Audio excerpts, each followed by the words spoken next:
Perkenalkan, saya Yeremia Dasana dari kelas 11 MIPA 1 SMA Negeri 2 Kalangkapuas ingin menyampaikan teks ceramah mengenai dampak kecanduan bermain game online bagi anak.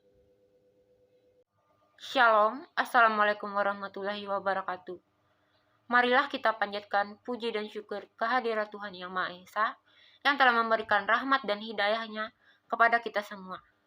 Saya ucapkan terima kasih atas kesempatan yang telah diberikan kepada saya untuk menyampaikan ceramah mengenai dampak kecanduan bermain game online. Pertama-tama, kita harus mengenali apa itu game online dan apa dampaknya bagi anak-anak. Pengertian game online adalah sebuah jenis permainan yang hanya bisa dimainkan apabila perangkat yang digunakan untuk bermain game terkoneksi dengan jaringan internet. Jadi, jika seseorang ingin bermain game online, maka perangkat yang dia gunakan harus terhubung dengan jaringan internet. Jika tidak terhubung, maka game online tersebut tidak bisa dimainkan. Biasanya game online memungkinkan satu pemain game untuk dapat saling terhubung dengan pemain lain. Sehingga hal tersebut dapat memungkinkan pemain satu dengan pemain yang lainnya berkontak, baik itu dalam permasalahan seperti pukul-memukul, kejar-kejaran, dan lain-lain. Oleh karena itu, dalam bermain game online ada berbagai dampak yang ditimbulkan. Contohnya yaitu gangguan kesehatan. Keseringan bermain game ternyata bisa memicu berbagai penyakit kronis. Tanpa Anda sadari, bermain game masuk ke dalam salah satu gaya hidup. Hal tersebut membuat Anda malas untuk bergerak. Ya, ketika Anda bermain game online, hanya mata dan tangan saja yang fokus bekerja, sementara bagian tubuh lainnya diam atau tidak bergerak. Jika kebiasaan ini dilakukan terus-menerus, maka risiko lebih tinggi untuk terkena penyakit obesitas, melemahnya otot dan persendian, dan bahkan penurunan penglihatan yang signifikan karena paparan cahaya biru dari layar gadget. Yang kedua, penurunan prestasi akademik di sekolah. Keseruan yang ditawarkan saat bermain game sangat jauh berbeda dengan hari-hari yang dilalui anak ketika menuntut ilmu di sekolah. Ya, jika di sekolah umumnya anak-anak merasa bosan dan tertekan, lain halnya ketika mereka bermain game. Apabila anak sudah dalam tahap kecanduan game, mereka akan melakukan segala cara untuk bisa bermain game. Akibatnya, banyak anak yang tidak fokus ketika menyerap pelajaran di kelas, menjadi malas belajar hingga berani bolos sekolah. Berbagai hal tersebut berujung pada penurunan prestasi akademik anak di sekolah. Yang ketiga, menarik diri dari kehidupan sosial. Anak yang sudah kecanduan game online cenderung lebih senang menghabiskan waktu selama berjam-jam untuk menuntaskan misi game yang sedang dimainkannya. Hal ini tentu akan berdampak buruk pada kehidupan sosial anak kelak. Pasalnya, anak lebih memilih untuk berinteraksi secara digital ketimbang di dunia nyata. Dalam istilah psikologi, kondisi ini disebut ansosial. Asosial adalah disfungsi kepribadian yang ditandai dengan menarik diri dan menghindar secara sukarela terhadap interaksi sosial apapun. Orang yang asosial cenderung tidak mempedulikan orang lain dan sibuk dengan dunia sendiri. Ketika anak-anak yang asosial sering kikuk ketika diminta untuk memulai percakapan dan merasa cepat bosan ketika diajak di pertemuan yang melibatkan banyak orang. Yang keempat, perilaku agresif. Konten kekerasan yang banyak disuguhkan video game dapat menyebabkan anak-anak menjadi tidak sabaran dan berperilaku agresif dalam kehidupan sehari-harinya. Mereka akan lebih sering marah-marah dan mudah tersinggung ketika dilarang berhenti bermain game. Contohnya, bisa menyebabkan anak berkata-kata kasar. Hilangnya kendali diri ini membuat anak cenderung menomorsatukan gaming dalam hidupnya. Akibatnya, anak akan melakukan berbagai cara untuk menuntaskan hasrat akan candunya, tak peduli atas konsekuensi dan resikonya, termasuk perilaku agresif ke orang lain. Yang kelima, gangguan mental. Kecanduan game ditandai ketika anak sudah tidak mampu lagi untuk mengendalikan hasrat bermain game.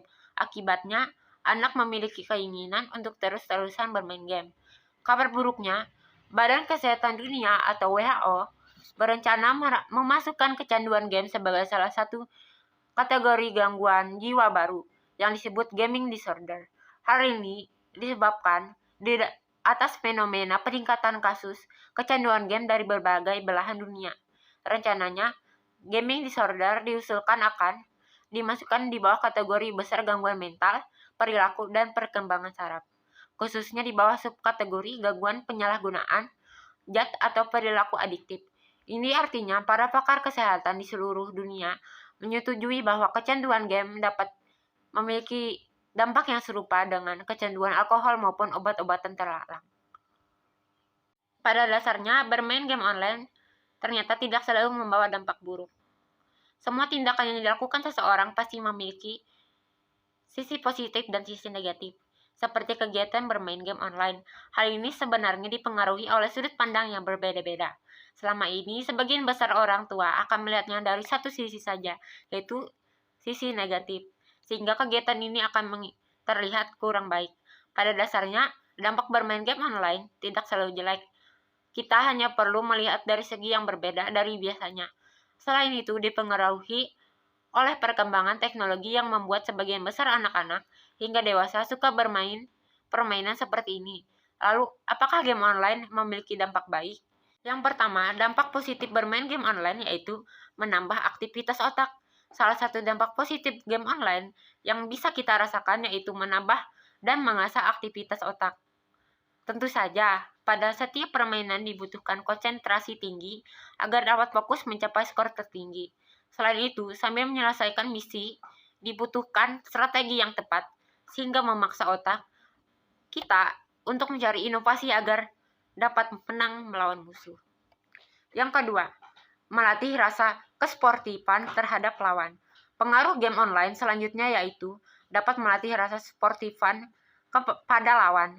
Hal ini dapat membuat Anda lebih siap menerima kekalahan tanpa rasa putus asa maupun kemenangan yang rendah hati. Cara seperti ini dapat membuat bermain lebih jujur, mengikuti aturan yang berlaku. Biasanya, permainan online ini tidak hanya dipelajari oleh orang dewasa saja, namun anak-anak. Hingga remaja pun bisa mengerti makna dari bermain game online ini. Permainan game online memang dapat dimainkan oleh hampir segala usia, namun dipastikan kita juga mengawasi anak-anak agar tidak berlebihan dalam memainkannya. Selanjutnya, dampak positif bermain game online yaitu mengasah kemampuan kerja sebagai tim. Di dalam area permainan game online seringkali dibutuhkan kerjasama tim untuk mendapatkan sebuah kemenangan dan bonus.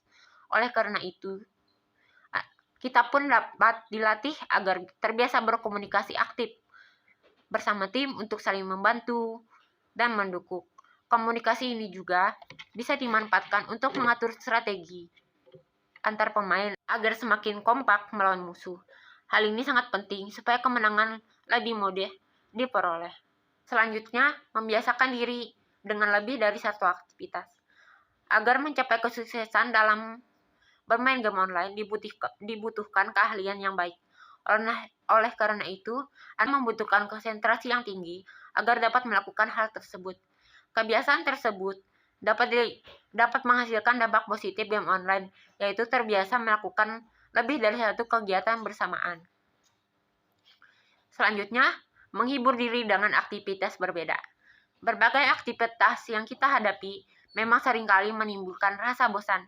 Perasaan itu dapat mempengaruhi penurunan kinerja seorang, baik anak-anak di sekolah hingga orang dewasa yang sudah bekerja.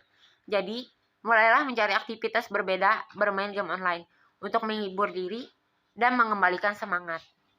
Dari penjelasan dampak yang telah saya sampaikan, kita mungkin bertanya-tanya, kapan sih waktu ideal untuk bermain game?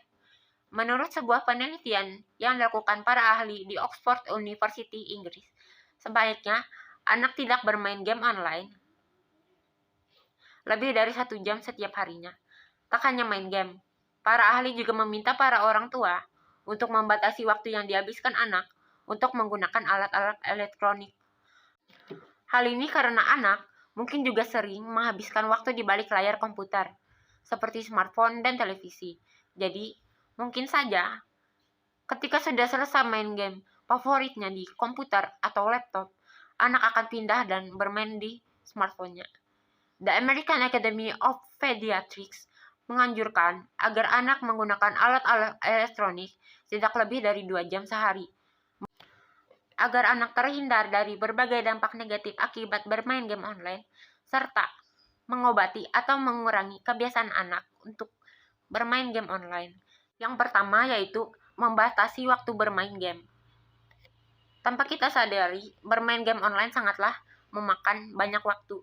Oleh karena itu, kita perlu membatasi untuk bermain game. Contohnya, hanya bermain game online selama 1 jam sehari. Yang kedua yaitu cari aktivitas menarik lainnya.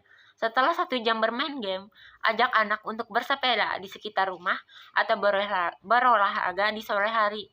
Tujuan 1, agar anak tidak bosan dan terus mengingat game. Intinya, ajaklah anak melakukan aktivitas yang memang disukainya. Oleh karena itu, janganlah kita sampai membiarkan anak untuk lupa akan segala sesuatu dikarenakan sebuah permainan game online. Cukup sekian uraian yang dapat saya sampaikan mengenai ceramah dampak kecanduan bermain game online. Apabila ada tutur kata yang kurang berkenan, saya memohon maaf. Atas perhatiannya, saya ucapkan terima kasih. Shalom. Wassalamualaikum warahmatullahi wabarakatuh.